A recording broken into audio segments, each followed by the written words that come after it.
On top of his sweeping orders and his decision to end birthright citizenship, President Trump issued another immigration directive. CBS News' Jared Hill joins us live from Washington, D.C. Jared, good morning. Tell us more about how Trump is trying to make good on his promises to reverse Biden-era deportation policies.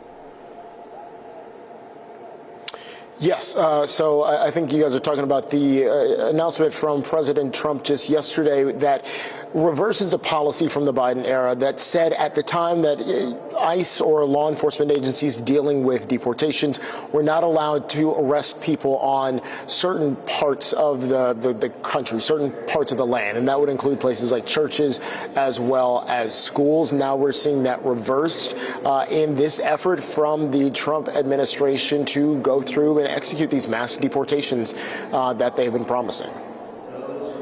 Another big issue here, President Trump's decision to end DEI programs within the federal government. What does this look like? How might it impact people? Well, if you have a job that focuses on DEI anywhere in the country and you are part of the federal government, you're not going to go to work today, or at least today might be your last day at the office. There was this memo that went out overnight that said that anybody in any sort of role that focuses on improving diversity, equity, or inclusion within the federal government is going to be placed on paid leave immediately. Any training that is centered around improving diversity, equity, or inclusion in the federal government is going to stop immediately as well. This, again, goes back to what President Trump said in his inaugural speech, that they are going to do away with all of these programs at the federal level. The goal would end up being that this would trickle down in some way, shape, or form throughout the private sector. The question remains, what happens to the folks who have those jobs if this is kind of just step one in eliminating those positions altogether, especially seeing as how Trump has also made it a directive here that the federal government is on a hiring freeze unless you're someone in a military capacity. So there would not be, it seems, the ability for a person to transfer into another role because they're not creating them right now either. Jared, real quick follow-up question for you. How many jobs are we talking, federal jobs are we talking about in the DEI program? Do you have an idea?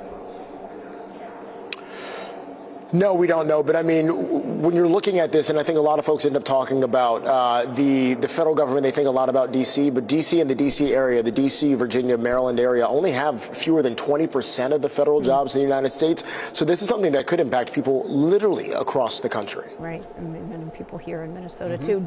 Jared, has it sort of settled back to normal now in D.C. from a lot of the ceremonial things that we saw on Monday? Some of the fencing is still up around the city as they continue taking that stuff down. And from the looks of it, at least, it's not on an official capacity, but from the looks of it, it seems as though this is just the process of them taking down some of the fencing, that takes physical manpower. And because it's cold out here, the folks can only do but so much work a day.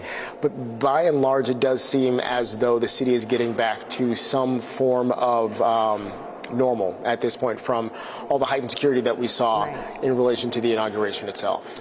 Jared Hill reporting live for us from Washington, D.C. Jared, thank you. We appreciate it.